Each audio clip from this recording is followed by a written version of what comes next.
All right, yeah. You got that memorized yet? Oh,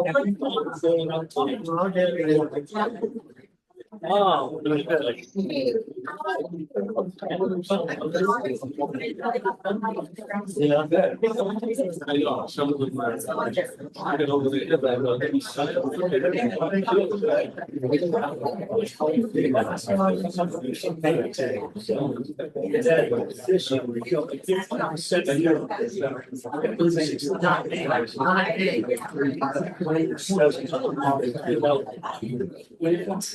yeah, I gotta go this way. Damn, this coffee you got thrown away. Won't even laugh. Look at that. Oh, yeah. We're putting out lightly, brother. And I was going to bring my own cup. Putting out that cup over.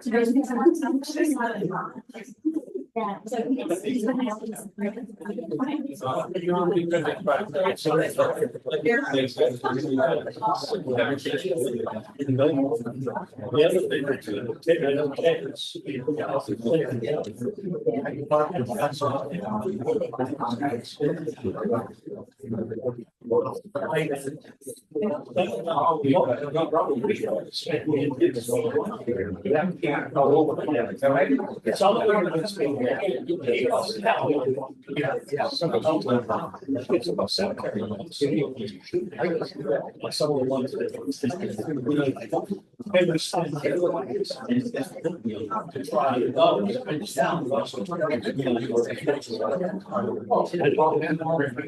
That's why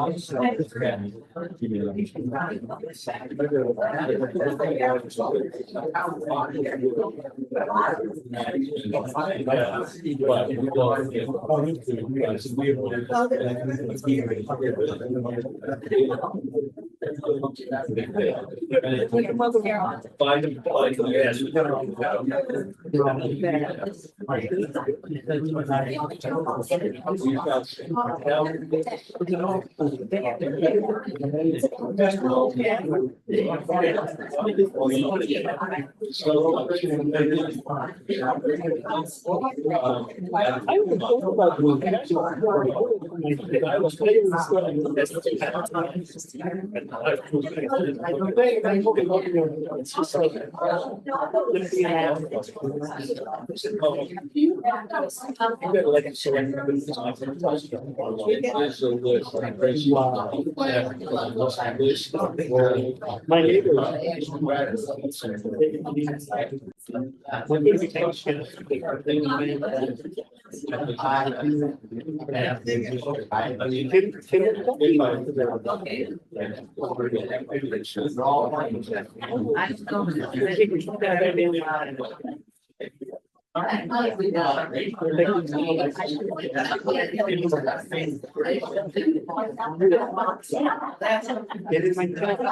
with my family. The last time I said, this last week I take it, I said, I just show you the yes. Great, thanks, I asked everybody to grab a seat.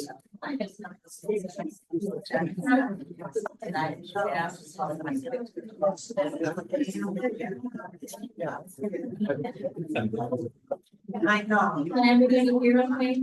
No. Say talk a little louder. Okay, better.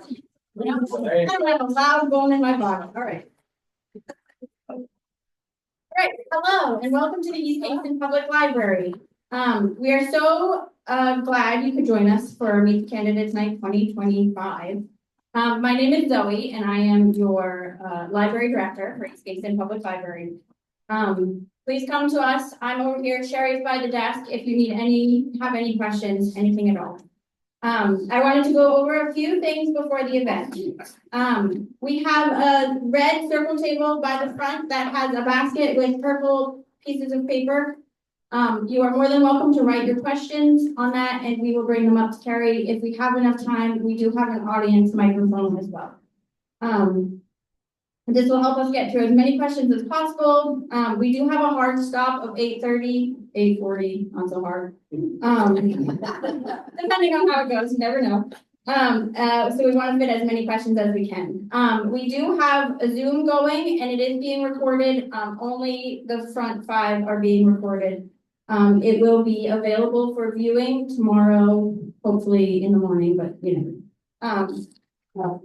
Those on Zoom, you can add your questions to the chat, and we'll bring them to the floor as well.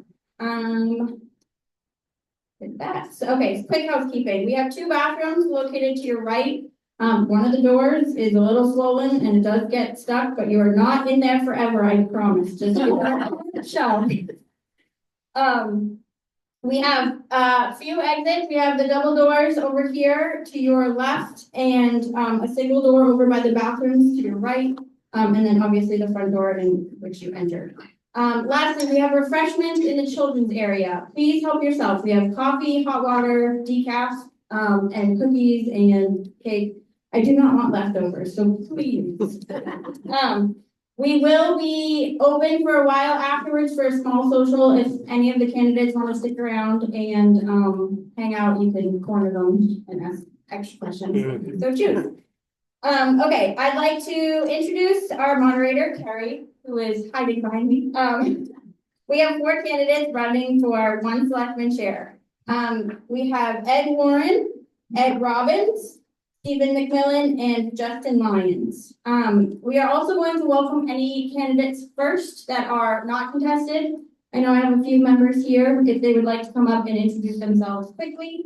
So I will pass it over to Carrie and those candidates. Since we all have to have rules, the rules are each candidate has 3 minutes to speak.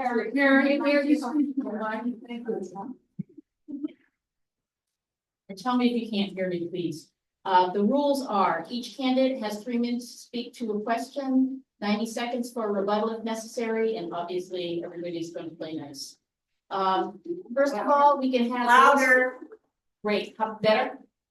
Better? All right. Make sure you tell me if it's not loud enough.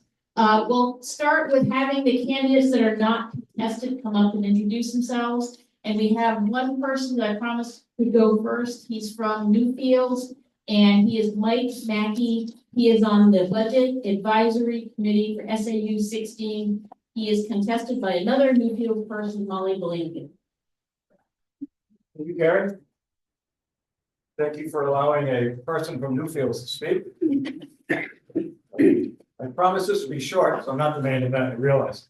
So why am I speaking at East Kingston for the Meet the Candidates night?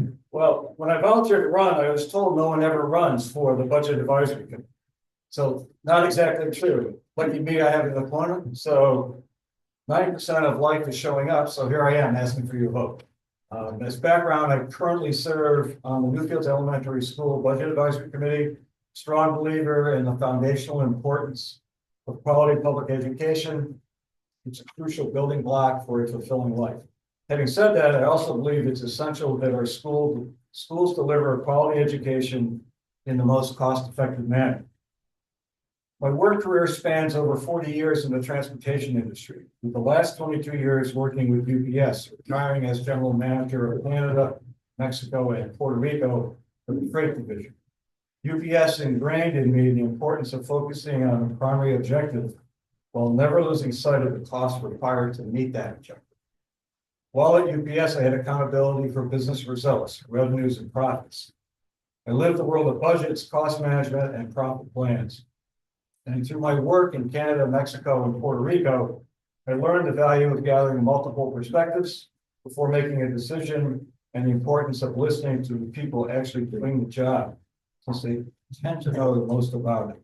I graduated from Trinity College with a BA in economics and earned an MBA from Syracuse University in distribution management. My wife Phyllis and I moved to Bluefield 18 years ago. We were empty nesters, so unfortunately we don't have direct experience with SAU 16.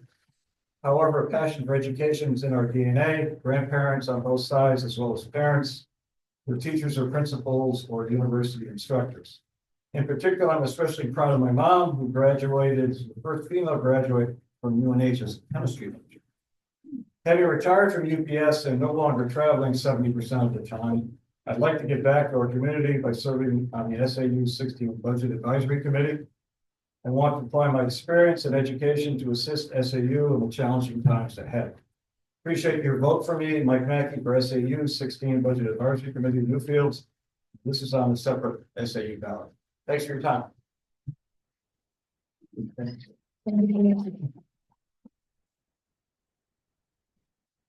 Shelby?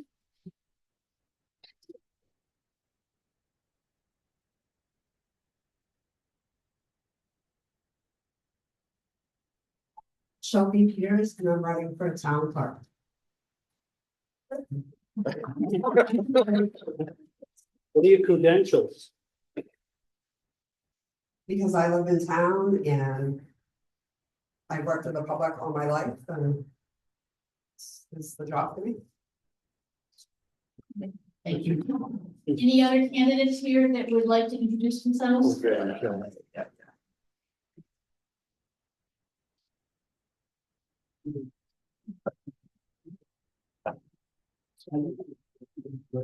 Yes. All right. Hi, my name is James Brown. I'm running for school board. I've been a resident here in Kingston since 2016. I have a daughter in 3rd grade and a son that's going to be joining kindergarten next year. I'm a small business owner, and my child's education, safety is top priority.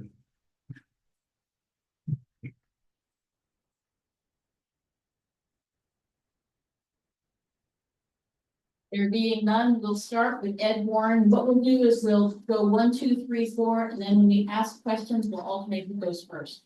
So Ed, first, if you want to introduce yourself and tell people what your credentials are. I have never needed a mic, so this is going to be different one. Ed Warren, been in town since 1985.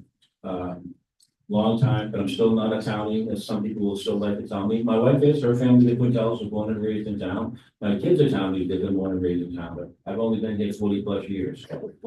I'm still working on it. I'm Ed Robbins, or Edmund Robbins, if you will.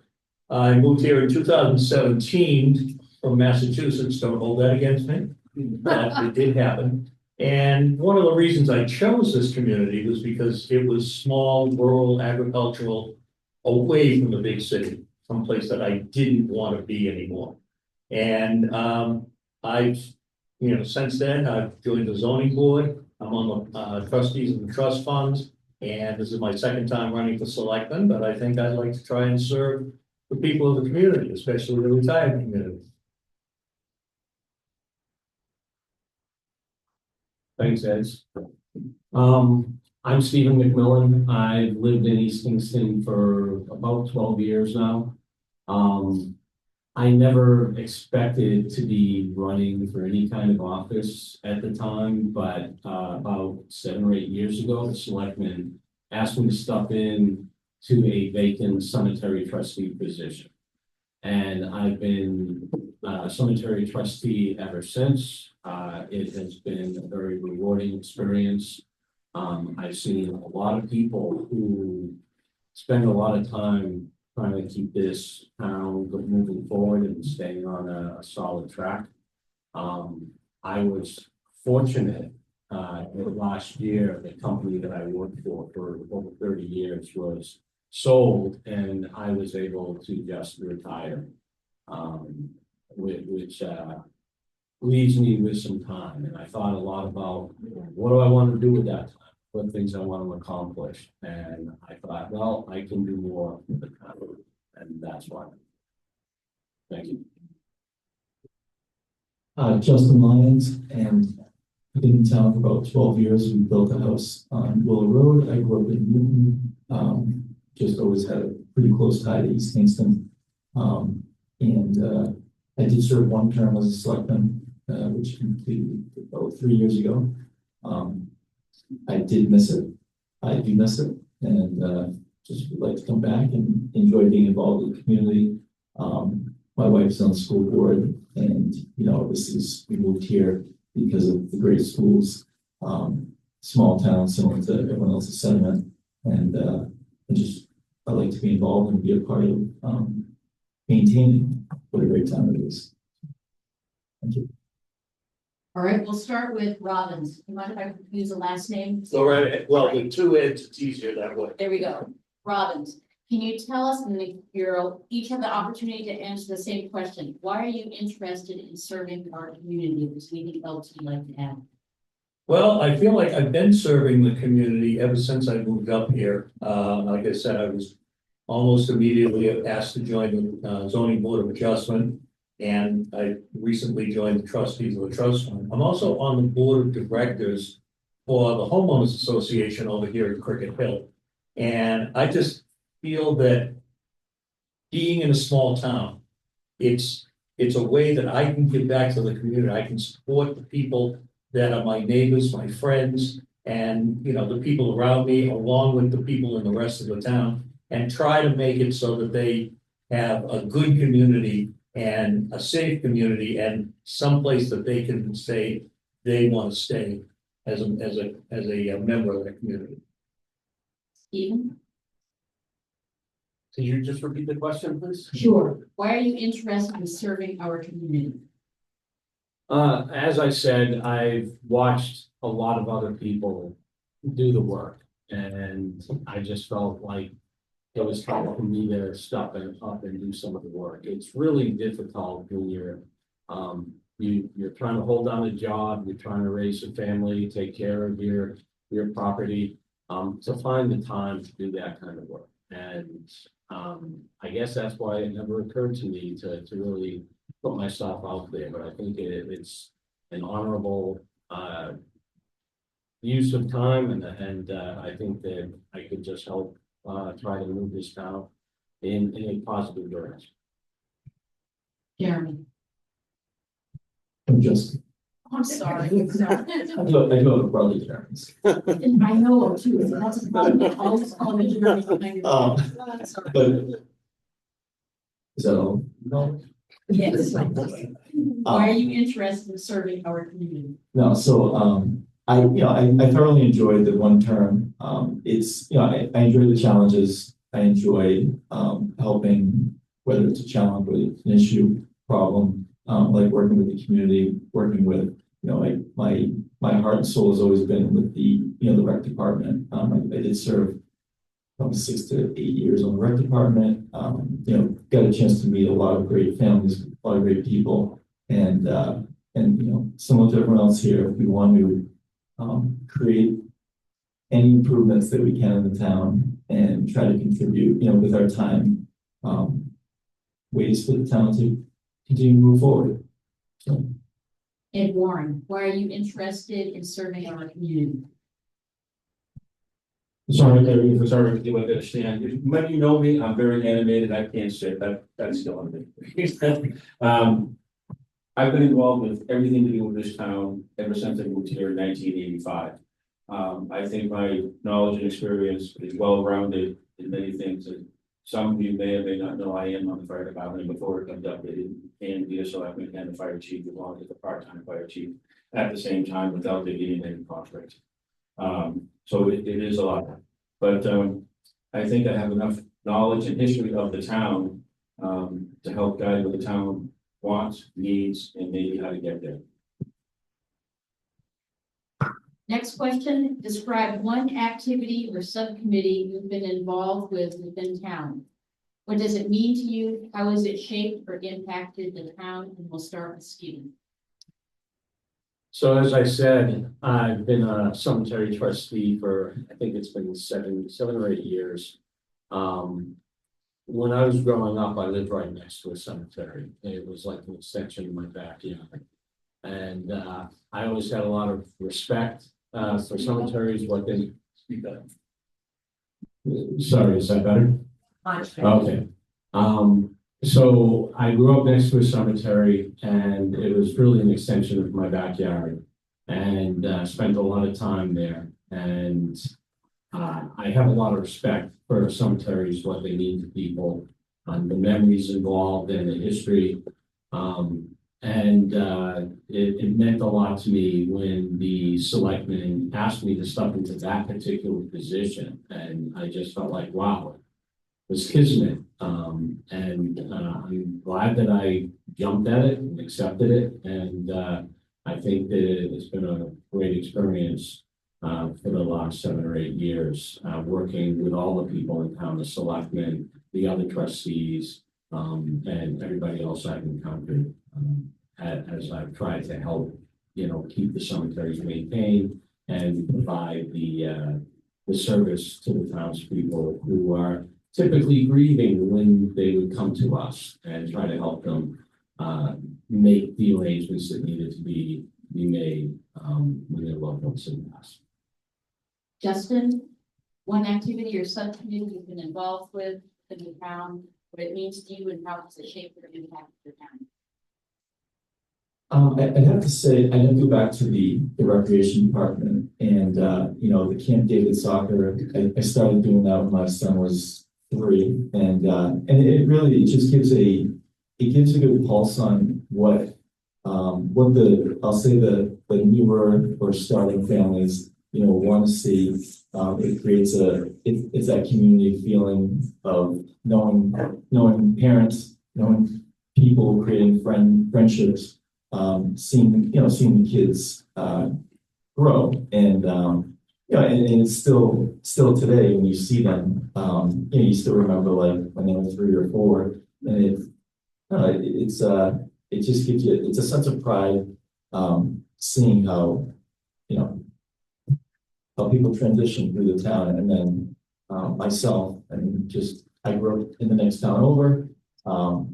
I could see myself and the kids, and then kind of moving back to the town on the select board. I think it's a great way to improve, to contribute, and to impact the town in a positive way, and the residents, of course. Ed Warren. Thank you. I have many things that I've done in the town. I mean, everything from town safety to planning board chair. Obviously the fire department, the fire wardens, but the one that means the most in there, I guess, for this question is the fire chief. These call you not on their best day. And when you see so many people, you get very humbled very quickly. You realize that you don't know all the things that people go through. You do not understand everything that they're dealing with. And you see them, and there's nothing more satisfying than helping somebody or seeing a positive outcome, or you did your little part to help. And I'd like to bring that to the selectman's office. I don't know if there's always been enough empathy for people that sit in front of them. It's real. Things that affect people are real. And I want to do my part to help. Ed Robbins. Thank you. As I said before, I'm probably my biggest contribution to the town so far, being on the zoning board of adjustment, or as it says now, just the board of adjustment. But this is the place where people go when they want to try and do something in the town that may or may not be allowed. You want to build a house.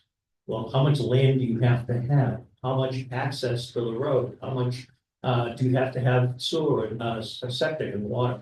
These are a lot of questions that come before the zoning board. And for the most part, we've been able to positively answer these questions for the people. There have been a couple that we've had to say, no, sorry, you can't do that. But it also helps to keep the town in its rural agricultural feel and aspect. because people cannot come in here and just decide they're going to build a 60-unit apartment building on the corner of Willow and Essex, for example. You can't do it. You'd have to come before the zoning board and the planning board. Planning board is very important in that too. So I think by being on the zoning board and allowing people to come and ask questions and say, what's the best way to do this and how can I do this responsibly has been my best contribution to the town. Next question, how would you go about building a good relationship with town departments and residents? We'll start with Justin. I strongly feel that I did that while I was in the office for those 3 years. I think at the time it was back during COVID. And it was a heavy lift to work with the town to try to structure or to assist in structuring how we went about certain things, between the fire department and their, the efforts that they went through on a daily basis. Working with them, making sure that the funding was there, making sure that their needs, as Ed mentioned, making sure that that humility was a factor, and that making sure that we cared, because ultimately that's what we're supposed to do. We're supposed to care about everyone and everything. Can't make everyone happy all the time, but the whole goal is to make the majority satisfied with every decision you're trying to make. So, and then, of course, working with the police department and, Steve with the cemetery concerns. I mean, there's a lot of efforts that are required to run each department. And, I think sitting on the outside, you don't fully understand how demanding it really is. And there's a lot of volunteering that goes on, even the paid positions. Let's be honest, it's a lot of volunteering there as well, because of the restrictions that we have on budget and trying to keep taxes where they need to stay. Ed Warren. 3 minutes, right? She said 3 minutes. Actually, I'm going to be a little more basic on this one. How do you go about good relationships with town departments and its residents? I wrote similar to what I said earlier. How about listening and trying to understand? At the very least, you need to be able to show empathy for what they're going through. Repeat back what their concerns are, so that they know that you truly understand. Just nodding your head and saying, okay, thank you, doesn't really let the person know that you understand what the issues or concerns are. Follow up with a response to a question or findings. You may not like the answer, it may not be what you were looking for, but you deserve to get an answer and a response that's tangible, that you know what was done. And as far as going with the departments, try to understand what the departments are doing, why they're doing it, and how they're doing it. I've seen way too many times where over the last 40 years, people become selectmen and they'll instantly try to change or adjust what's going on without understanding why it's happening. Don't look to see what you don't like and want to change. Look to see what's happening and why it's happening, and maybe it can be improved upon. So I think listening and trying to understand is the first step. Ed Robbins. I echo what Ed just said. I think the most important thing is meaningful communication, whether it's opening my door to people so that they can come in, sit down, have a cup of coffee, and talk to me about what's going on, and ask me questions and see what I can do to help them with their issue. Or being at town hall so people could come in and say, where do you stand on this? What do you think is going to be happening here? You have to be able to communicate. You have to be able to communicate effectively. And you, as Ed said, you have to be able to listen and actually understand what the question is and what you can do to create a good environment. Steve? It's important to be accessible to not just to everybody in the various departments, but to the people of the town. And I would endeavor to make myself as accessible as possible. I think that, it would probably be, very interesting to attend as many of the different departments' public meetings as possible. Learn more about what they're doing, what their reasoning is, what their priorities are, and, try to understand that. And, just try to get, involved with people in the community in any way possible.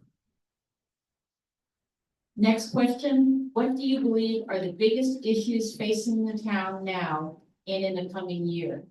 And we'll start with Ed Warren. This was figure this out ahead of the Okay, actually, I have maybe a little different view than most. I think the biggest issue facing the town now and in the near future is the aging population. And I don't say that against anybody because I'm one of them. I spent a lot of time in the doctor's office today, didn't like it at all. This group is typically on a fixed income, no disposable income to speak of. They have no disposable cash, the tax rate is high, everyone's complaining, myself included. How do we address that? What can we address? I mean, last time I asked the town clerk what the ratio was, it was, I believe, and the number might be a little bit off here, that the over 55 group in town represents almost 70% of the population. So, you know, there are things people want to say, how do you just cut out taxes or get rid of it? Well, if you were to make everybody over 55 exempt from taxes, that means the same budget is still in place and only 28% of the people got to come up with that entire bill. How do you do that? Right? So we have to be mindful of the fact that 70% of our population is over 55. Their needs, services, emergency services are probably going to increase, not decrease. They do not have disposable cash. Tax bill goes up $50. To some, it might not seem like a big deal. To them, oh my God, am I going to have to move? Right? How do I deal with this? So I think the ongoing tax issues have to be justified, or the services we provide, or what we pay for has to be justified along with the aging population, because it's not like most of those people just go out and get a second or a third job. It's just not reasonable or realistic. Ed Robbins.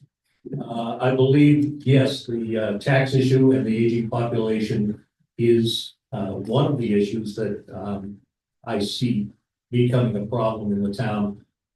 As Ed said, we have an aging population. We have 4 different 55 plus communities in this town. We've got Mapleville, Priggett Hill, Country Fields, and Cornerstone up off of Giles.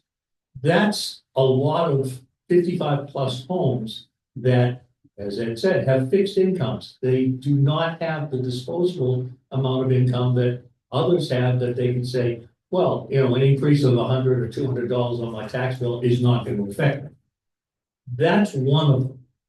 Another thing I see affecting the town, and not in a positive way, is I've read articles and I've heard about the state wanting to come in and, I'd say, advise the planning boards and zoning boards so that they would be encouraged to build more housing and maybe in ways that are not safe and vulnerable and make the community more vulnerable.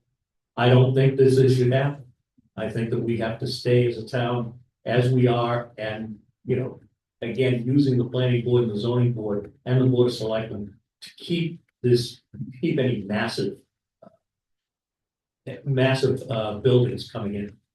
I know there was one plan for the corner of 108 and Main Street, right by Jalisco, across from Jalisco's, that was supposed to be 40 or 50 condominiums. I don't think that'd be good. There's one still on the planning boards for Kingston, right at the corner of 107 and 125. That's going to be 60 units. Where are they going to park the cars? Where are they going to get the water and sewer? And it will affect us, because if they build that, that means we're going to hire more firemen and more policemen in order to keep our community safe.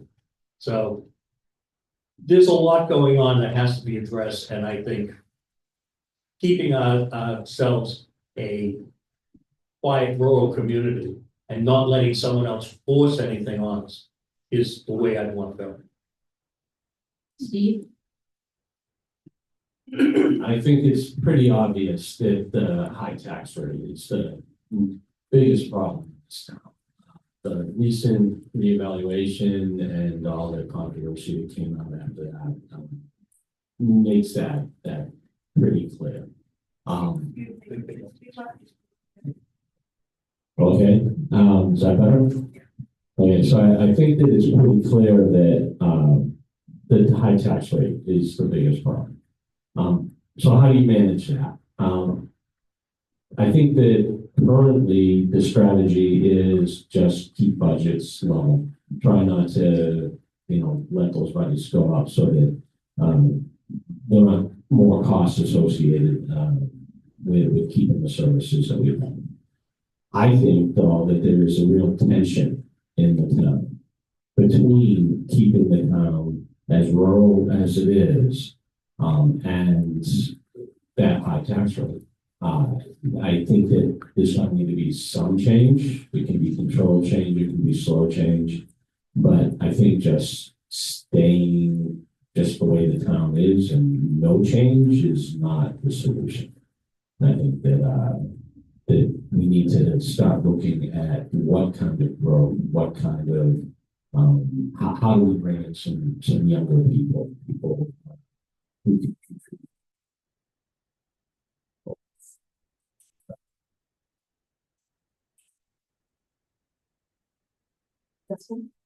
So, similar to everyone else's concerns about taxes, the one thing I think this town is very limited in is how much you control the high amount of taxes because of the school. But similar with everyone, I think you have to imply a thoughtful plan and a thoughtful response to that. And by maintaining what the town has, incrementally increasing as the cost of living increases, we also can't deny that that's a reality, and making sure that we are competitively paying the town employees, police department, the clerk, the administrator, because if not, you're going to lose the institutional knowledge that you currently have right now. So not that I'm advocating for higher taxes, but there is a very limited amount that we can decrease it because of the proportional piece that is of the up to the school board, and really not at the town level. So we have a very small and prudent budget, and there's certainly work to be done, but it is. Next question will be, why should the voters choose you to represent them? And we'll start with Ed Robbins. Well, obviously, I'd love to have your vote, but I think that you should choose me because I plan on representing everyone in the town. And yes, I really think that the 55+ communities need strong representation, but I think that everyone in the town needs someone that has a voice that can speak up and maybe when the time comes, say, no, we can't do that because it's not in our best interest. Stephen? I appreciate your consideration. I think that I can help the town move forward in a very stable, yet future-looking manner. And I think that with what I've seen so far in town government, it's something that I would be able to contribute to. Justin? More or less, just trying to maintain that balance is what you would be voting for me. For that reason. I mean, trying to as we see new families come in, families that have been here move out, the town, it has a nice range of from the aging community all the way down to the early ones, and I think it's maintaining that balance that attracts people to still want to live here, keeping the property values where they are. Not letting those fall so that when people do want to move out, they're not looking at a negative deficit from when they bought versus when they're leaving. But it is important, with the 70% number, and assuming that that's accurate, it's a very valuable piece of information that cannot be forgotten, because you have to keep it affordable for the people that have been here for 40 years, 50 years, and longer. My neighbor I think she's been in town for close to 55 years, and I know the struggles that she has, financially, and you can't dismiss that, because it is important, because we are all equally relevant in the financial piece of what this town brings in. So, Ed Warren? Like rides, yeah. Tell me to leave it alone, just let it go, right? Why should voters choose you to represent them? That is your question, correct? Well, I would definitely appreciate the vote and the consideration. I think one of the things that many selectmen over the last 40 years, and I've seen a lot of them, and I've been for a lot of selectmen's meetings, and we've had some really good ones, and we've had some that weren't quite as good, but everybody tries. So everybody that's ever had a selectman position deserves appreciation and thanks, because not very many people sign up to do the job. It's truly a thankless job. However, I think what's important is that I have to remember that I'm not there for me. I'm there for you. I think some selectmen have forgotten that over the last few decades, years. And the reason I can say that is every position I've ever taken, whether it be planning board member, planning board chair, safety committee, you name the position, everything I've done through the emergency services, I've taken classes to learn how those positions work and what you're supposed to do. Selectmen's position is no different. There are classes offered. I happened to check yesterday that they're still offered to any new selectmen to do. As far as I know, for the last several years, no one has taken those classes to learn. They're all learning from each other. We're learning from whoever's in the office, and that's awesome, because you can learn a lot that way. But you can only learn what the other person knows. If everybody you're learning from it, none of them have taken any of these classes, then you don't know what you don't know. You're just assuming you know it, but you're covering all the information. I also don't think some of the selectmen over the last several decades have taken this position as seriously and given it the respect and honor that it deserves. This is an important position. This is representing 2,500 plus people in this town. I've seen selectmen show up with baseball hats on. I've seen selectmen show up to meetings with t-shirts and flip-flops and shorts, or as soon as they walk through the door to a meeting, hey, this meeting can't last long, I got plans. I got things to do. Well, that's not what you're there for. You're there to listen and give everybody as much time as they want. You're not on the time clock. I think, I'd like to think that I have something to offer. I'd like to think that I have the knowledge and the history of the town with a fantastic family and extended family. There's not much about the history of the town that I either I don't know or I can't find out. As far as all my service in the emergency services, most years I don't take any salary. I have a stipend. I don't take it. Selectmen sometimes give it to me if it's in the budget, and sometimes they don't. And that's not on them, that's on me, because I tell them I don't want it. They try really hard to get me to take it. So they do try. I just tell them I don't. Or the few times I have taken it, I bought a gas meter and put it on the new engine, or I bought some other widget and put the money right back into the town. I think I genuinely sympathize and empathize with what we're all going through. None of us want to see our taxes go up, but we all know for a fact there are things we have and we have to pay for. The question is, how do we get there? And what can we settle on and what can we not settle on? Thank you. Next one, we'll start with Steve. What are your plans for changing town employee benefits?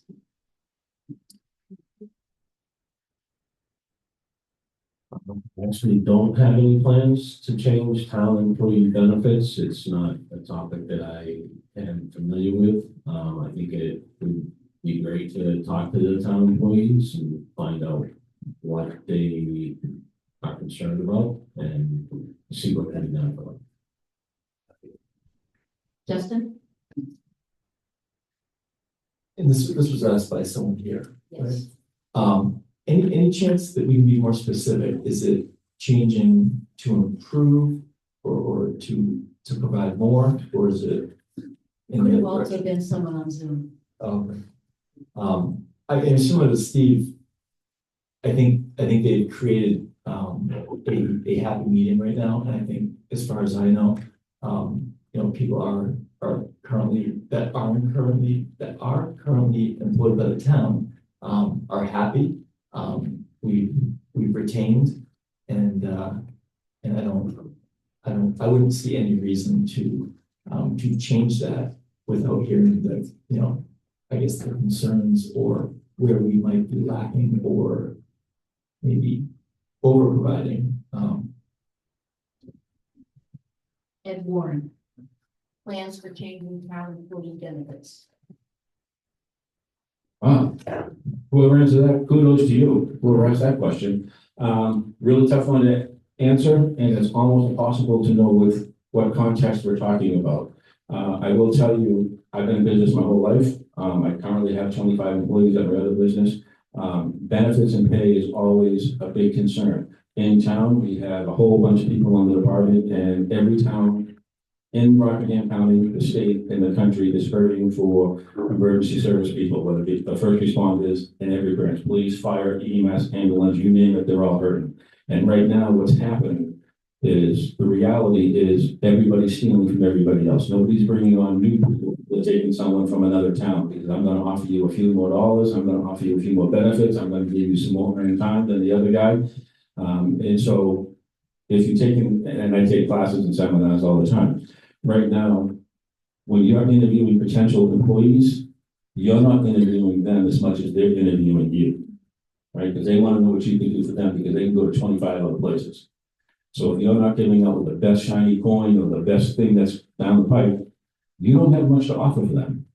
So we have to look and see what is it people are looking for, what's reasonable, and what can be accommodated. We do have a very limited tax base in this town. We do not have a lot of business. So it's not like we can pull from like a Manchester or a Raymond or a big city or can do. We are very finite with what we can do, but we absolutely still have needs.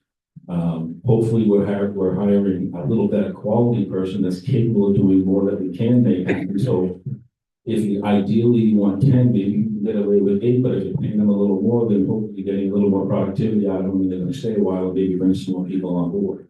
Right. So it's a tough question to answer. And I'm sorry that was winded, but that's the reality of it. Ed Robbins. Plans for changing town employee benefits. Off the top, I have no plans on changing town employee benefits. What I would have to do is sit down with each group, whether it's sitting down with department heads, the fire chief, the police chief, and discuss with them and have a meaningful discussion as to what are your needs and what are your asks? Are we giving you everything that you need? Can you ask for more, and can we afford to give it to you? That, I think, is the only way that I would want to change any employee benefits, is to work with them and determine the best way to go forward. Next question will be, what are your thoughts on installing a cell tower in our town? And we'll start with Justin. I think it's a great idea, and that's probably has to do with my house has zero reception, but more importantly, it's a safety issue. I know, so I'm on the Willow side of Cricket Hill, and it's in the event that you have to call 911, and no matter where you are, I think the police are probably the only ones with the right amount of coverage because of the emergency service that is provided. But yes, I totally agree. I think right next to the town hall on the top of that hill would be a perfect spot for it. Ed Warren. This brings back some memories. Before there were a lot of meetings and arguments and fights in East Kingston about cell towers in the past. Wow, brings back memories. But I think we've learned a lot. Technology has changed a lot since then. I think a cell tower is critical for infrastructure. Now, in all honesty and full disclosure, emergency services, police, fire, ambulance, the problem's been mostly mitigated for us by that new tower that's in Kensington next to Rosecrans. We all had what's called FirstNet and its priority and preemption, so we do have service most anywhere in town. There's still some gaps, but nothing like it was at one time. But your average person can't get to that. You have to validate why you're asking for it because it's the only nationwide approved governmental emergency services bank. So, yeah, Justin is 100% correct. There's many places in town. Most of North Road, you can't talk on the cell. You'd be better off sticking your head out the window and yelling because more people will hear you. It just doesn't work. So yeah, everybody has a cell phone today. Most people with a cell phone don't even have a home phone anymore.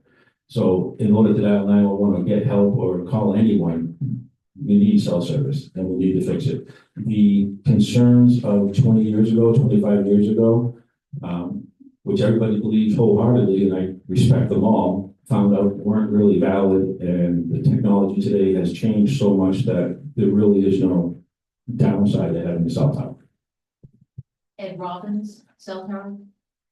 I think we need one. Problem is, I used to work a few years ago, a couple of lives ago.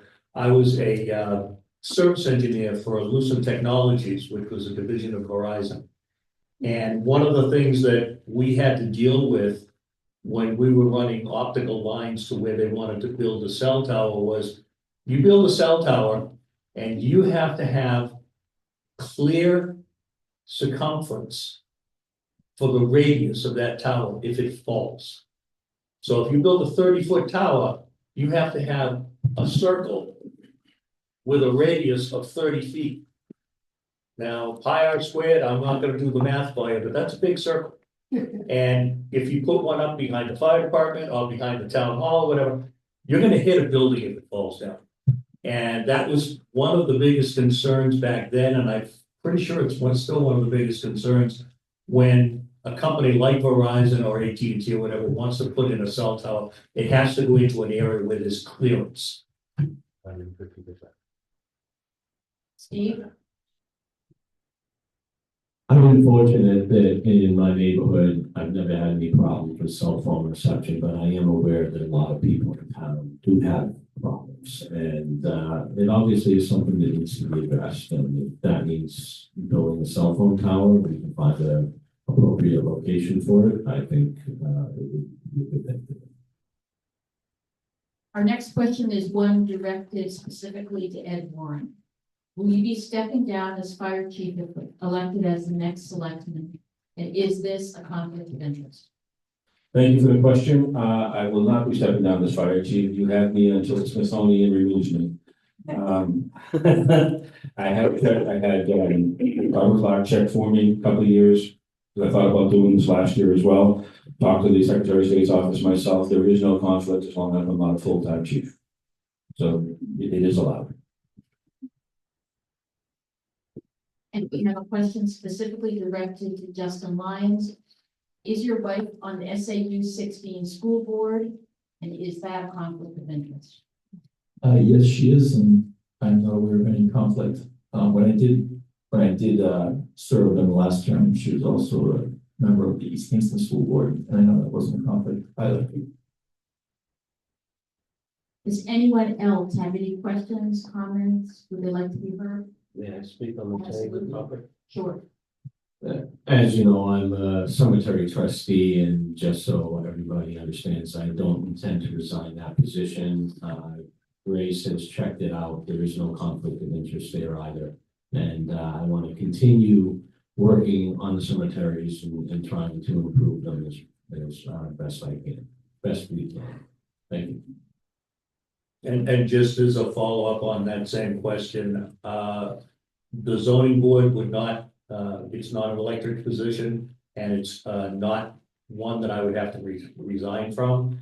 There is a question as to whether or not I'd have to resign from the trustees of the trust funds, but I'm only an alternate there, so I'm not an elected official on that as yet. As far as I know, I can stay on both.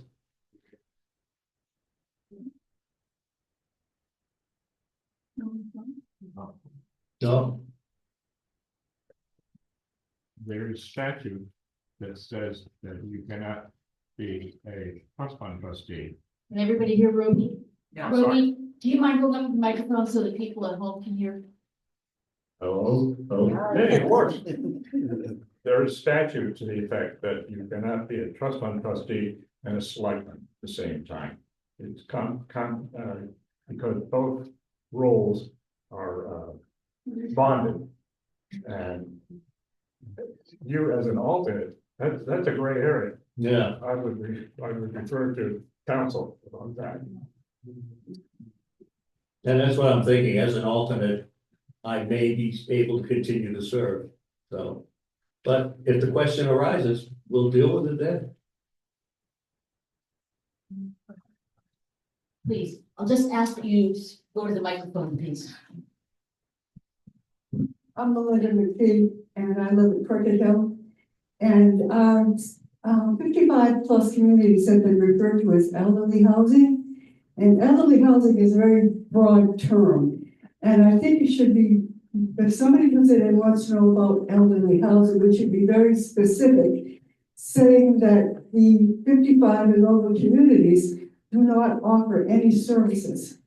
Because you don't want to be confused with, say, assisted living or any other programs that would be involved for elderly people. So what are your thoughts on that? I'm probably the best one to speak to that because I'm one of your neighbors. I'm on the board at Cricket Hill and I'm also on the zoning board. We do have a specific zoning regulation, I think it's Article 12, that says that a person living in a 55 plus community must be 55 plus or older. But as you said, we do not offer any services as a part of the community, but we do allow people to have, we had Frank Silver, number 21, had 24-hour care when he came back from the hospital after his operations. And it was just that they came in. They were people who came and went, but they didn't actually live there. So that's the only type of services that you could get in one of the 55 plus communities here. Go down the road to All American, that's an elder housing complex, that's totally different. I find that question to be very interesting to me right now. My father is 88 and he's not doing too great. And I'm actually going through the process right now of finding him an assisted living facility. And when we started looking just 2 months ago, I drove him through Cricket Hill thinking he would be able to make it in independently living in the 55 plus community. And then he ended up in the hospital and it's not going to happen. It's going to have to be assisted living. So it's clear to me that 55 plus, it's just people who have gone past 55 years. They're no different than anybody else in town for the most part. A lot of us who don't live in those communities could live in those communities. So I think that while we want to consider the needs of the 55 plus communities, we do need to understand that that's what they are. They are not assisted living. They're not institutionalized living. 1 second, Dan's first. Bob Cushing, Blueberry Lane, East Kingston. But there is an article that we're going to vote on at town meeting with regard to 55 plus communities allowing, because it piggybacks the federal law saying that a relative or an assisted helper may in fact reside in a 55 plus community during a severe illness issue. And that is on the ballot. So You're right, it is, I think Article 4 or 5, I think whatever it is. And it does speak directly to the zoning article that I spoke about.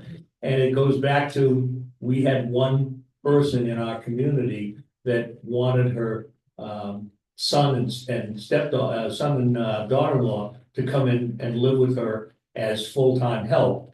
And the problem came when they tried to register their cars, and it turned out he was 53 going on 54, and Barbara Clark said no. So, but it didn't stop them from moving in and helping her. It just stopped them from registering as residents of the community. It seems to me that article is common sense. If somebody is elderly and they need assistance and they have round-the-clock assistance available, and that assistance is going to let them continue to stay in their home rather than move to some sort of facility, then I think it's just common sense to allow it. And if there need to be restrictions on it, and I know this came up at the during the meeting a few weeks ago, if there need to be some restrictions placed on it where they have a certain amount of time, if the elderly person you're supporting has passed away, they have a certain amount of time where they need to move because they're no longer providing that function. You should know that it was part of the bylaws revision at Maplevale that is now in place. The comment is, it was part of a revision of Maplevale bylaws. Exactly. Thank you. I also believe that there was, they wanted to put a provision in there saying that whoever moved in as the caregiver could not have school-age children with them. Because that would mean that they could register their kids in the school system from that 55+ community. That's part of Country Lane. When we came here, it was just an over 55 community. We do have in our bylaws that people can have assistance within the home temporarily for a short period of time, which could be sort of 3 to 9 months. If you need that kind of care for such a long time, then perhaps you would be better off in an assisted facility, because we don't have services. When the houses were built, and we were told we were the goose that laid the golden egg, because we required no help from the town. That was correct. And at that time, they said that if it was to be an elderly community, you had to be 62 or over, you could have no more than 3 steps up to your house. And you had to have grab bars in the bathroom. And there were other rules, but they're the only ones that I can remember. We had an instance where a younger person moved in with his mother. He did not actually claim to be taking care of her, but it took well over 12 months. And the police going to the house repeatedly to say that he couldn't be allowed to stay there because he couldn't sleep there. So then he worked nights so he could sleep through the day. I mean, you think that it doesn't provide in the statute that you want on the warrant article, it doesn't provide for any restrictions on this person moving in. And what happens when they move in, they take care of their elderly parent for 5 years, and then the elderly parent dies and they want to live there because they've sold a home, this is the only home they've got. You know, and there's really no restrictions on that particular warrant article for anything like that, for no further planning down. And even tonight, when you've spoken about the elderly community, and you've said that our needs are going to be greater in the future, that is correct. But at the moment, we incur no expense to this town. We have wonderful service from the police, and we have wonderful service from the fire department. And hopefully, when the fire department come to the homes that we are paying, the insurance is paying for ambulance runs.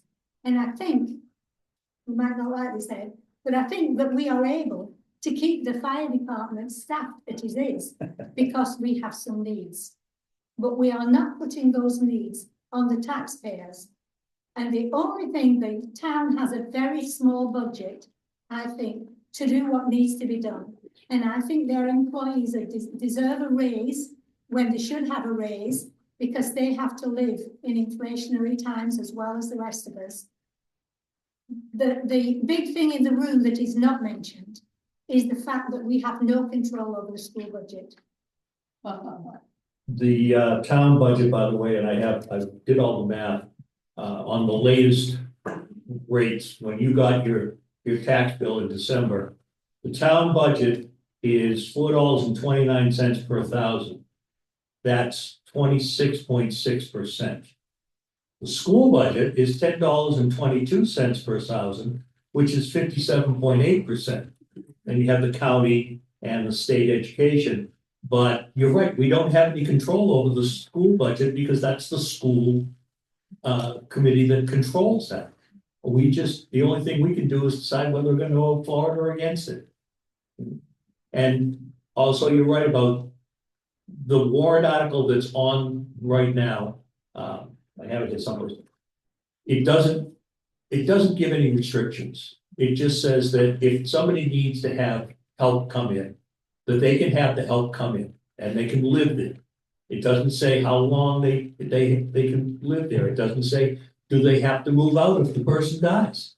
Can they bring children? It doesn't say any of that. And at the beginning of the deliberative session, according to the minutes, they voted so that you couldn't make any changes to the warrant articles, with the exception of typographical errors.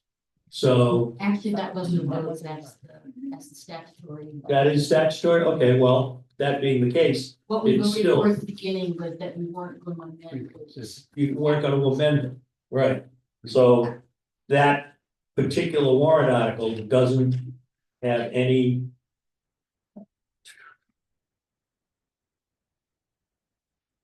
There it is, Article 4. Even you asked for an explanation. But it doesn't put any parameters on any standards. What would the how long would they be able to live there? How many people would they be able to live there? It doesn't list anything like that. So you're right. I would say vote against it. But that's me. Dan?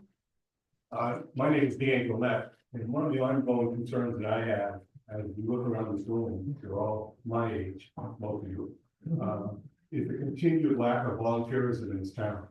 And we have many boards, trustees of the trust funds, I'm on solid waste, and there are others. We even have offices that go unopposed. So my question to the four candidates is, what ideas or strategies do you have to encourage volunteerism in the town? And Ed would be at first as number one, the seating position. Thank you very much.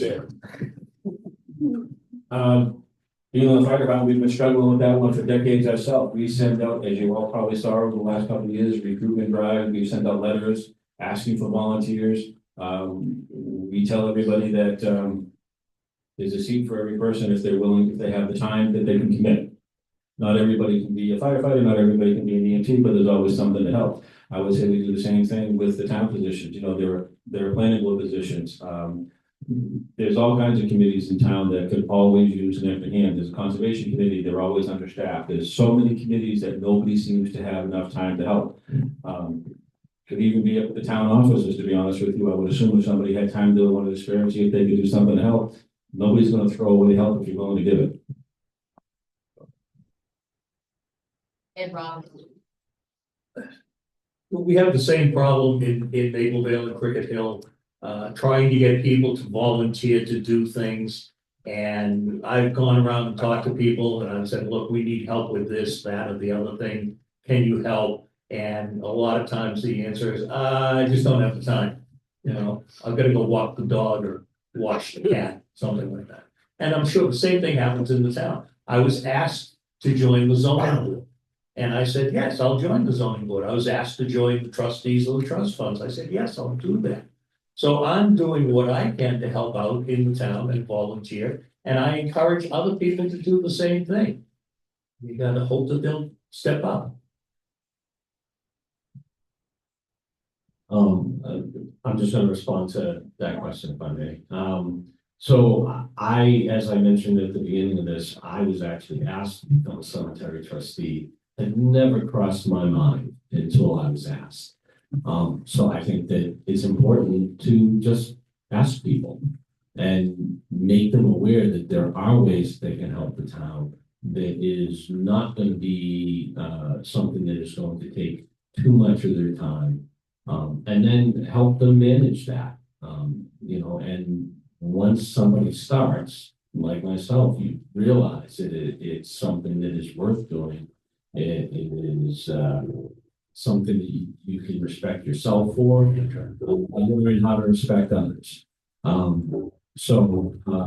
think that it's just a matter of just trying to encourage individuals to step up whenever they can.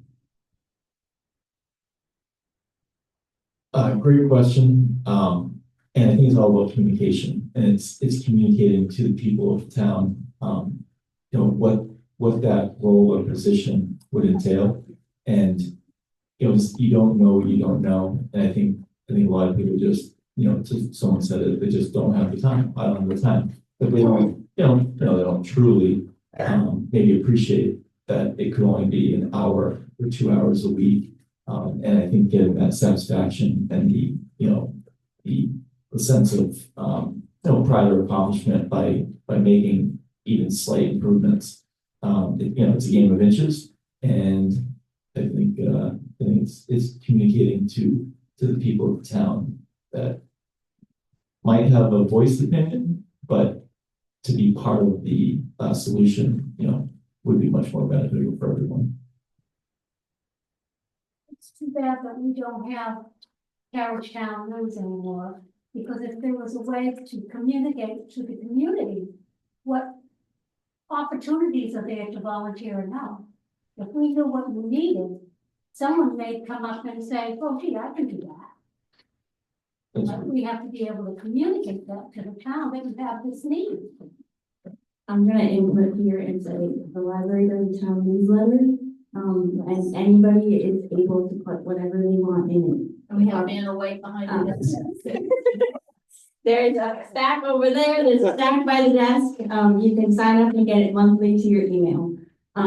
So anybody can take part in that. So if the town needed help at the town hall or the fire department or somewhere, get it into that news and let people know that you have a need, and maybe someone will step up. Great point. I think I'm the only volunteer that was refused. I called the town hall 2 or 3 years ago and volunteered. I said I didn't type, but I could file, I could run errands, I could do whatever they wanted. I have the time. And they said, no, I wasn't needed. So I just want to mention that. Wow. Yes, about 3 years ago. We had a little issues with our administration at that time. That may have affected the answer. We have a person who is not there anymore, and I think if you call tomorrow. She wasn't there then. And say, I think you call tomorrow. The second one Yeah, I think if you call. wasn't there. That's what she said. I think if you call tomorrow, the answer would be, Do please, that now. I'm going to volunteer. please. I was willing. We're sorry we missed you. Yes. Anybody else? She's spicy.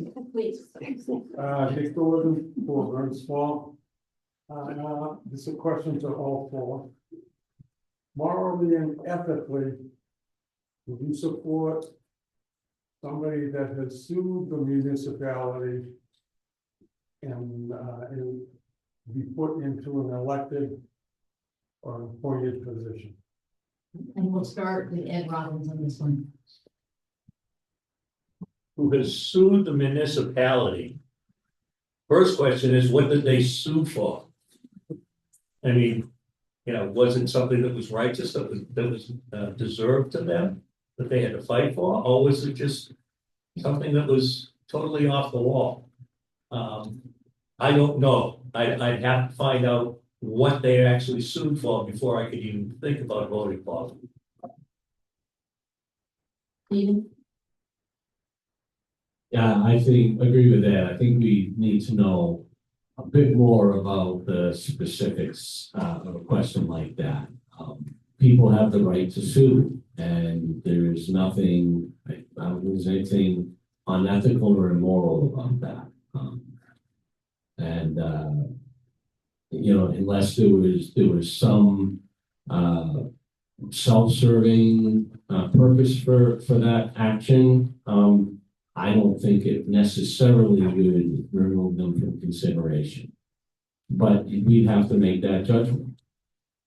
And certainly in the grander scheme of things, there are people who have been elected to positions after doing some pretty egregious things. And a lot of people are quite comfortable with that. So in a town position, it seems like that's not really something that would be a great issue. Justin?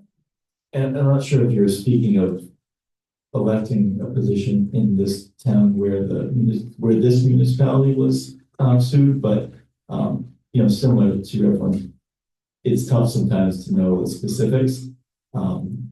So that there's obviously there's room there for discretion. But there's, you know, with a question like that, there's no true way to know if you're acting immorally or unethically, because you just don't know the facts of the situation. You might never know those facts of the situation because they're usually confidential. Hopefully that. Edwin? Pretty much the same answer as everybody else is given, unless you know all the details of whatever the topic happened, you really can't comment on that because the legal system is there for a reason. That seems to be the only stopgap. So it all depends on the situation at hand, what happened and how it came. Anyone else?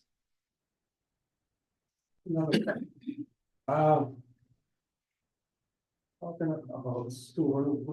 Everybody hearing? Picklewood before Burn Swamp. Would the select board be in touch with other towns in our SAU? And think about a class action suit against the school board to reduce what's going on out there. And we start this one with Steve. I think that as a selectman, I'd be interested in talking to selectmen in some of the other towns around us, particularly for SAU 16, but also talking to the school board members and finding out what is going on here.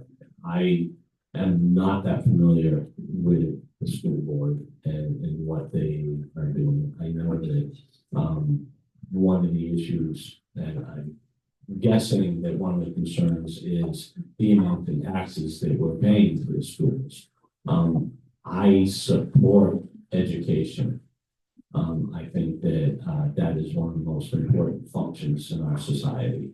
Doesn't mean that you don't want to look and make sure that the budget is being handled appropriately, but I think it's a very important function.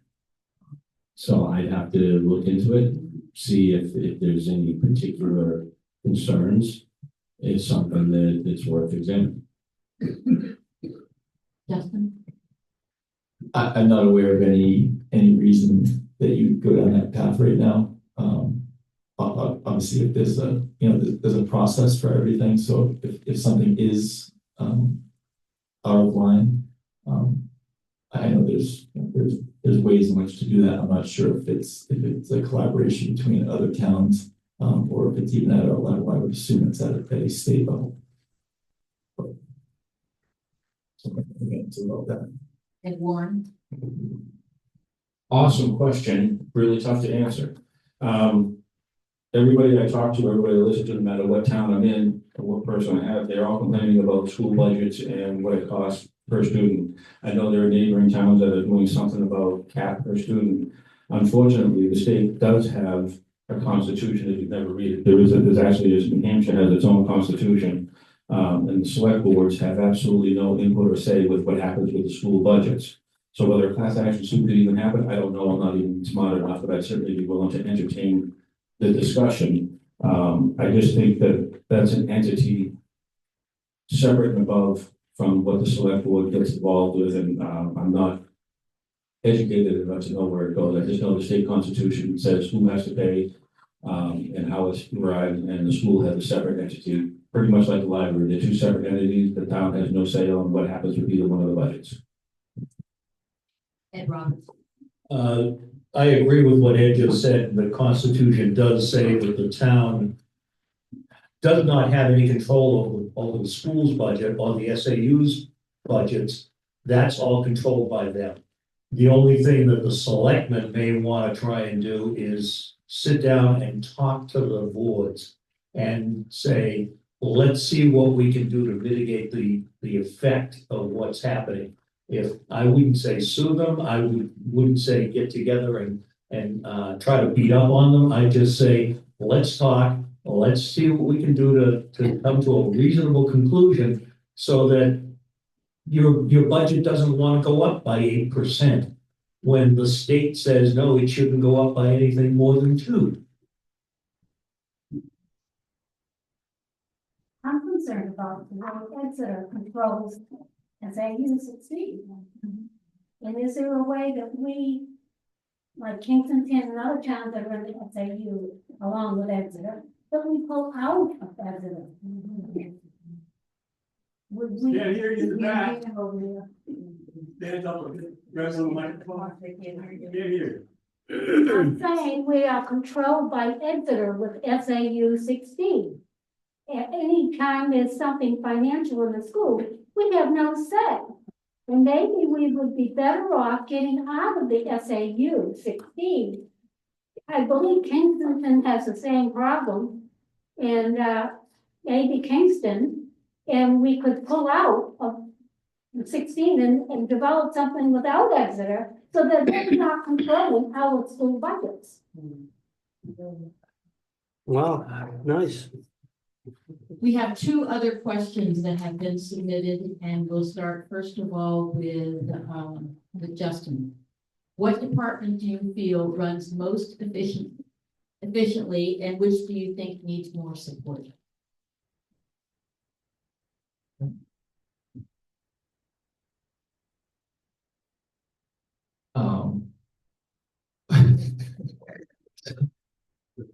I'm looking at Mark, you know. Good question. I would say. 64 and all over, you told me you were gonna get the volunteers about 6 years ago. I'm waiting for those volunteers. It's not. Nothing against volunteering. Is this your question? Oh, it is. No, I actually think the most efficient department is probably the roads department. I think they do an amazing job. It's always you know, it's sometimes a tug of war, trying to make everyone and everything copacetic, but no, the roads are well taken care of, and you know when you leave the town border. But I would say that is you do a phenomenal job, Mark. Which needs more support? And which needs more support, I would say. Not A lot, but the townspeople give me a lot. I've got plenty of good people in this town. I was at cemetery. I was at the cemetery committee. Because honestly, before I started serving as selectman, I honestly did not know that there was so much work to be done at the cemeteries. And I know Mark, you've always been part of that, and you know, Barbara Clark has always been a part of it, her husband, and you, Steve, you guys have done a great job. But it's one of those departments that I think more support would make a lot less work for the few that currently take care of it, because it is important, and it's not something I think that we all think about all the time. Ed Warren. The question is, what runs most efficiently and which one needs more support? Yes. boy, this is gonna sound crazy question, I'm sorry, I deal with all the departments at some point or another, but unfortunately, when I'm dealing with them, it's usually an emergency just before or just after or during an emergency situation, and so I honestly have to say, I think all the departments run amazingly well. I think every one of them needs more support in some way or another, because I don't care what time of day and night it is. I don't care if I need the road agent, the police department, or any other committee in town. When I have a question or a need, they're right there for me. And if they have something they need from us, we're right there for them. So departments working together, they're all outstanding. And I think they all need more support than they get. I think everybody looks at every department like there must be a lot of waste in that group, or there must be stuff we can shave away, when there really isn't. Most every department that I interact with is really working with bare bones or less than bare bones right now.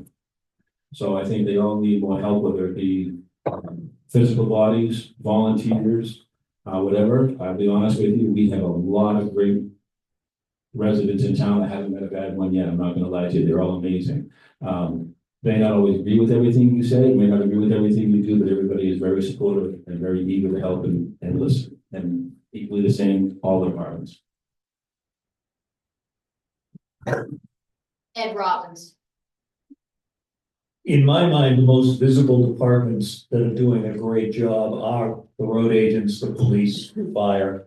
These are the ones you see out on the road every day. These are the ones that I wave to and, try to be friendly with. And I know that there are a lot of other departments in the town that are doing a great job. And as Ed said, they're doing it on bare bones. So as best as everyone is doing, I think they all deserve a round of applause. And I also think that they all deserve all the support they can get. I have to agree, that the police department, the fire department, and the road agents, all do a great job. I have to add the library to that. And it seems to me those are kind of the big four in town,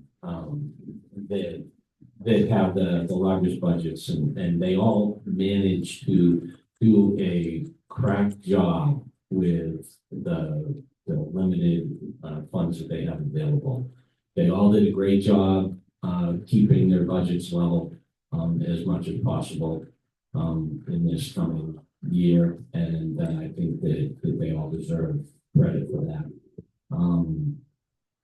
I think on the other hand, every department is going to need help now and then and needs the support, and that's where as a selectman, it's important to be listening to the needs of the different department heads and trying to react to that and seeing what can be done to help them work even more efficiently and more successfully.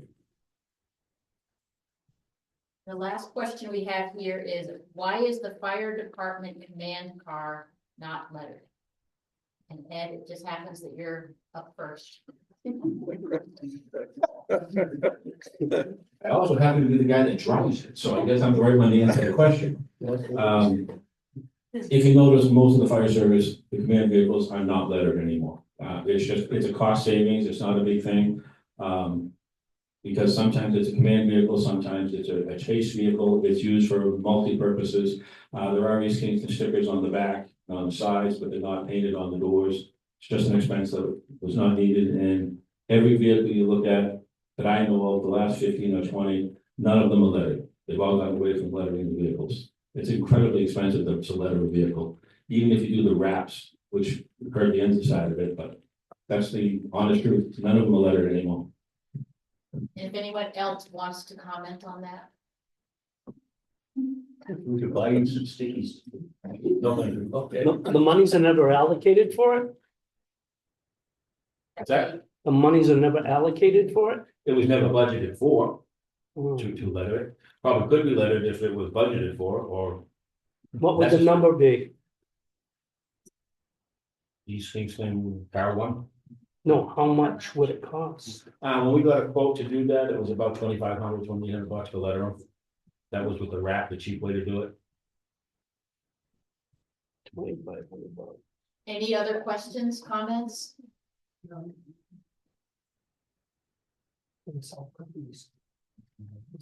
None, I think it's cookie time. Thank you very much for using the library.